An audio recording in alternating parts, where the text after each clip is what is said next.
You're watching The Highlight Zone with Wayne 15 Sports Director Glenn Marini. Local sports coverage you can count on.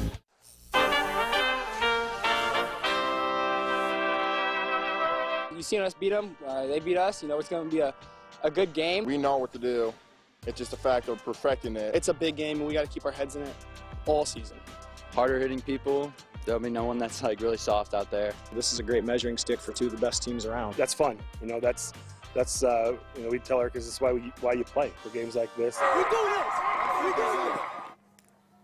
It is why you play. Hey, if you're an East Noble or a Leo fan, you've had this date circled on your calendar for quite a long time. It's not only a rivalry, not only a game between two of the state's best 4A teams, but will likely be the biggest factor in who wins the NE8 championship at season's end. Colton Howard kicks off your Week 5 coverage with your Highlight Zone Game of the Week. Colton. Yeah, Glenn, and last year when these two teams met, it was a tale of two very different ball games. In Week 5, the Lions besting the Knights 24-0, but in the playoffs, East Noble turning the tables, topping Leo 10-0 in the sectional championship game. Leo at East Noble, it's your Highlight Zone Game of the Week. Leo 4-0, ranked 3rd in this week's 4A state poll. East Noble 3-0, ranked 6th in this week's 4A state poll. First drive, it's Miller time. It's a handoff to Caden Miller. He takes this run 80 yards before being brought down at the 3-yard line. The Lions pouncing it into the end zone 2 plays later on a quarterback sneak by Jackson Barber and a successful 2-point conversion. Leo ahead 16-0 with under a minute to go in the first quarter, and East Noble finally gets it going with this booming run by Kanan Carrico for 20 yards and a touchdown. 2-point try no good. It's 16-6 at the end of 1. But Leo getting the last laugh of the half. Mason Sharon breaking this run off for 58 yards, and he's in the end zone for the Lions' 4th touchdown of the game and a 20-point lead heading into halftime. A lot of eyes watching the second half. The Knights finding a surge out of the break. Ethan Nichols finds his gap. He makes a couple defenders miss, and he's in there for the tying touchdown. Yes, East Noble answering the 20-point lead and ties this game at 32 in the 4th quarter. But Leo getting the points when it counted in the 4th. The handoff to Miller again, and he's in there like swimwear for the go-ahead touchdown, and that ended up being the winning touchdown as well. And Leo winning on the road 40-32. It's great. This environment's awesome. They had such a packed stand, so do we. Just everyone coming out. This is one of the biggest games in 4A this year. And, you know, just scoring that touchdown and just seeing just everything erupted was insane. And I think that's what we look for, you know, high school football, just those big-time plays and big-time games. So, yeah. You know, we had a great week of practice. You know, it really paid off in this game. Nothing but respect for East Noble. They really came out and fought us, especially in the second half. They got us on our heels, and that was a close one. But, you know, it's very nice to come out with that win. That's a very good team, and we put in a lot of hard work to get to this point. What a game. Next up, Leo hosts Belmont next Friday while East Noble is at Norwell. Glenn, back to you. Yeah, Leo East Noble, let's do that again in about a month. How about? Hey, 2-0 in conference, Columbia City, not wanting to be forgotten, though, in that NE8 title chase. The Eagles hosting DeKalb. 3rd quarter, we pick it up with Greg Bolt picking up a first down. The talented quarterback with the first, and Columbia City leading 31-21. They would add to that lead here. The handoff to Ethan Sievers. He punches it home. Touchdown, Columbia City. The Eagles now up 38-21. In the 4th, DeKalb littles into that lead. You'll see Caden Pettis looking, and Caden Pettis finding Logan Schultz-Montoya with a great grab in the corner of the end zone. But Columbia City would run away after that. It's a 51-28 win for the Eagles. Well, here's a stat for you. Norwell has put up 48 points or more in 3 of 4 games so far this season. New Haven looking to buck that trend. First quarter, New Haven ball, Quantry Sanders with the touchdown, and New Haven up 6-0 at John Young Stadium. Going the other way, though, it's Luke Graff. He had a big night. Touchdown there, 17 carries, 148 yards, and 4 total touchdowns for Mr. Graff, 7-6 Knights. Second quarter, Sanders, breakaway speed, and he shows it, tiptoeing down the sideline for a 50-yard touchdown. New Haven now back in the lead, 12-7. But watch Leighton Bailey hook up with Mr. Graft there for a touchdown, and New Haven goes on to win, or rather Norwell goes on to win against New Haven 35-18. Final stop in the Northeast 8, Huntington North at Belmont. The Braves in search of their first win of the Nick Hall era, second quarter. Huntington North doing it with D. Great grab there by Alex Gallegos, and a nice pickup on the return as well, getting Huntington North into some favorable field position. They were leading 14-3, where the Vikings, Keegan Landrum, looking for Dylan Trout, and nothing fishy about that. Trout with the touchdown, 21-3, Huntington North. Fast forward to the third quarter. The Prince of Decatur was there. Huntington North's Noah Wagner with a touchdown for Bob Prescott and company as Huntington North goes to Decatur, comes home with the win. Vikings 34, Belmont 17. Let's go to the SAC. Both Carroll and Dwenger in the conference title hunt. Each team 3-1 coming into the night. Third play from scrimmage. Doug Dynan going for the jugular. Jeff Becker. Jamison Coverstone. No one covers it. Throw up deuces, son. Yeah, that's a touchdown. 82 yards on the third play of the game. That set the tone for this one. 7-zip Carroll. Jason Garrett, your thoughts? Later in the first, how about some defense? Aaron Jackway with a tackle for loss. That's a sack for Carroll, and that would force a punt. And man, when you got the ball in Jeff Becker's hands today, everything went right. Becker to Cooper Rudolph. Great grab. He's out at the 6-yard line.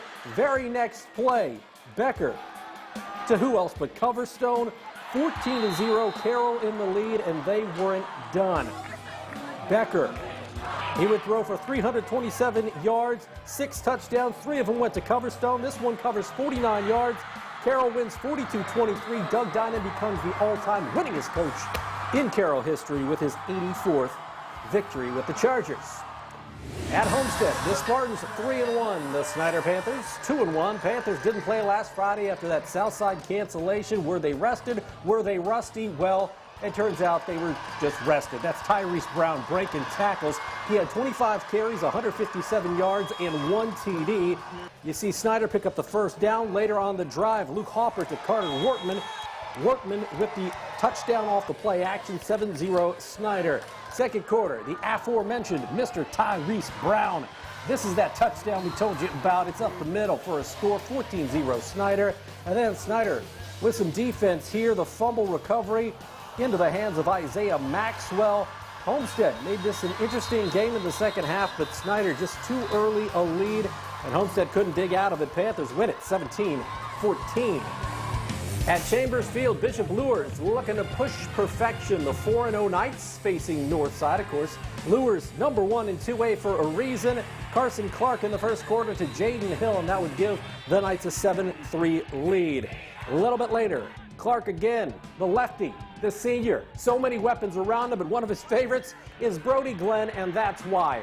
61 yards to pay dirt, and Luers up 14-3. Let's go to the second quarter now. It's Clark swinging it out to Sir Hale, and Sir, yes, sir, you think he's bottled up, but no, he breaks free for a touchdown. 28-3 Luers, and Luers stays undefeated. They put up the double nickel, 55-9. At Spooler Stadium, Jason Dorfler and company hosting the Concordia Cadets. It was 14-0, Northrop at half. Concordia trying to crack down on the defense right here. Larry Shanafeld with the sack. Still 14-0 Northrop. Jason Dorfler did not necessarily enjoy that, but he would like this. Concordia ball. Now it's 4th and 1 on the Concordia 19. They decide to go for it. Omarion Rogers and Jermaine Parker with the stop. A turnover on downs, and man, the Bruins had great field position and they put it away. Jelante Hinton, only a sophomore, 16 yards to the house. 21-0 Northrop. Hinton had 2 touchdowns as Northrop wins 27-14. Final stop in the SAC. Wayne looking for that first dub of the season. The Generals hosting a Southside team that, of course, sat out last week with quarantine issues. First quarter, the end around, it's Sean Collins, and Collins is gone. He had 10 carries, 101 yards, and 3 TDs. 8-zip Wayne, and you know what? His partner in crime is pretty good, too. Lamarion Nelson up the middle for a touchdown. Nelson, 26 carries, 267 yards, and 2 TDs. That's a great 1-2 punch. 16-0 Wayne. South moving it here in the second quarter. Lawrence Tabron to Ashton Johnson. First down for the Archers. Then later on the drive, D'Antonio Wilson pounds it home for a touchdown. But it's Wayne getting that victory over the Archers, 36-26. Well, that is going to do it for the SAC and for the Northeast State tonight. But there is a storm a-brewing when it comes to the ACAC. You know what I'm talking about. South Adams and Adams Central will square off next Friday night. We made the drive to Monroe Central to see if the Starfires could stay undefeated leading up to their showdown with the Jets. How about the annual Train Trophy game taking center stage in Butler as Eastside hosts Garrett, and Warsaw hosts Northridge in a battle between two teams tied for the NLC lead. Who's going to come out victorious? We'll tell you next in the Zone. Wayne 15 made the trip to Monroe Central to watch our Starfires. Stay tuned to see more highlights.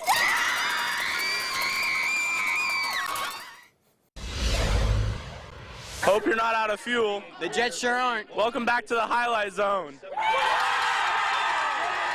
Yeah, those folks right there. The town of Monroe will be a madhouse next Friday night. Your Week 6 Highlight Zone game of the week. It's kind of a no-brainer. As South Adams heads to Adams Central, both teams in the top 5 of the 1A state poll. Huge rivalry, huge implications when it comes to the ACAC title. Now, South Adams on the road with one heck of a tune-up here in Week 5.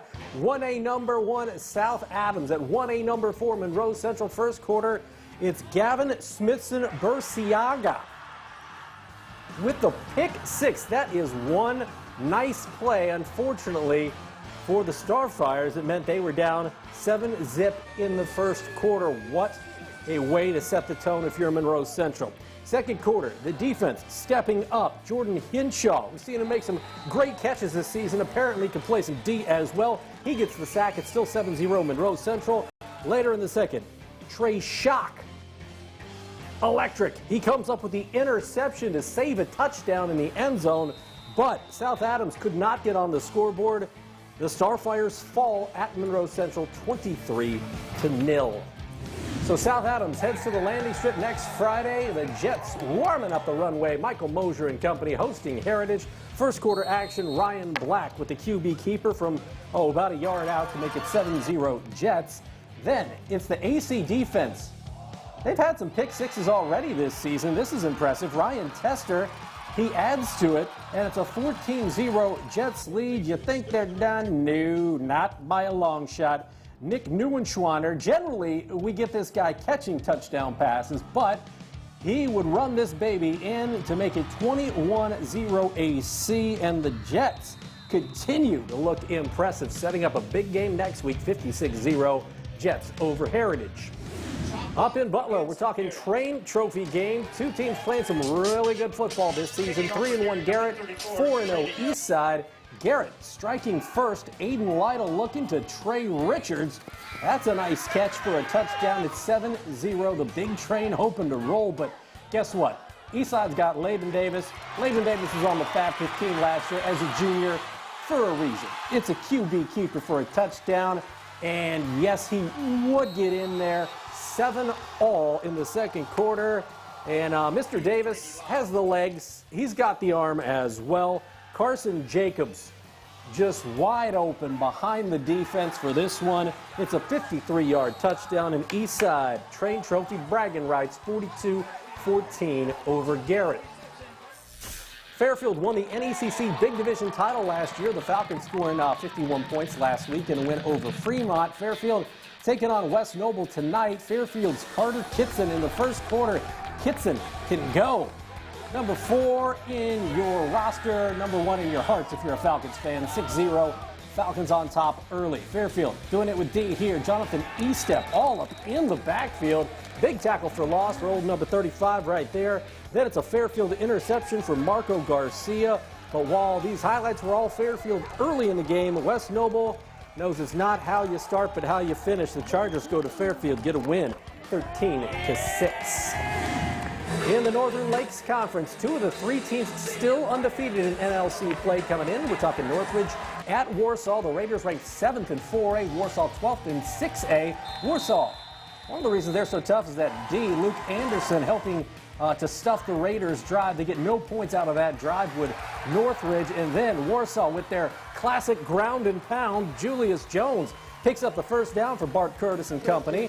Same drive, new quarter, second quarter. It's Ramon Flores Ortega punching it home. 22 carries, 153 yards, and that TD for Flores Ortega. And Warsaw goes on to win. Key victory in conference play, 36-3 over Northridge. Final stop tonight, Wawasee at Northwood. The Warriors looking for their first win of the season. This would decidedly not help. Northwood's quarterback, Caden Lone, decides to go it alone, and that is a good decision. Lone with the touchdown, and it's 7-0 Panthers early. Later, you're going to see Lone use the arm to J.J. Payne, and he's just dragging Warriors into the end zone for the touchdown. Northwood tops Warsaw 44-14, your final in this one. Stay tuned. Your Gem of the Night coming up next on the Highlight Zone. Stay tuned for more Highlight Zone! It's week 5 of the season! You're here for a reason! We'll send the show off right! Here's your Gem of the Night!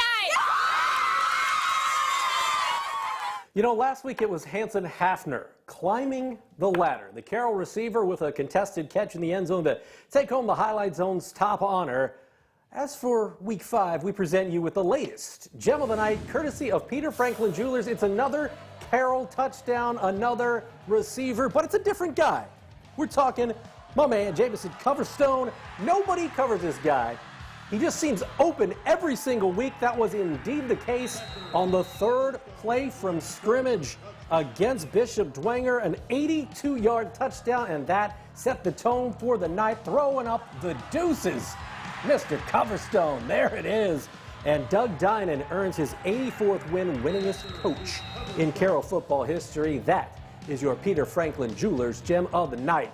Now, next week's key games, we already talked about it. South Adams at Adams Central, that is going to be your Highlight Zone game of the week as we head to the landing strip down in Monroe. East Noble at Norwell, and you got Homestead at Northside, Bishop Dwenger at Concordia, Northrop at Bishop Luers, the SEC. Getting very, very interesting, but right now, Bishop Luers, the team to beat as they are undefeated. Well, that is going to do it for the Week 5 edition of the Highlight Zone. For Colton Howard, I'm Glenn Marini, and we'll see you next Friday night here on The Zone.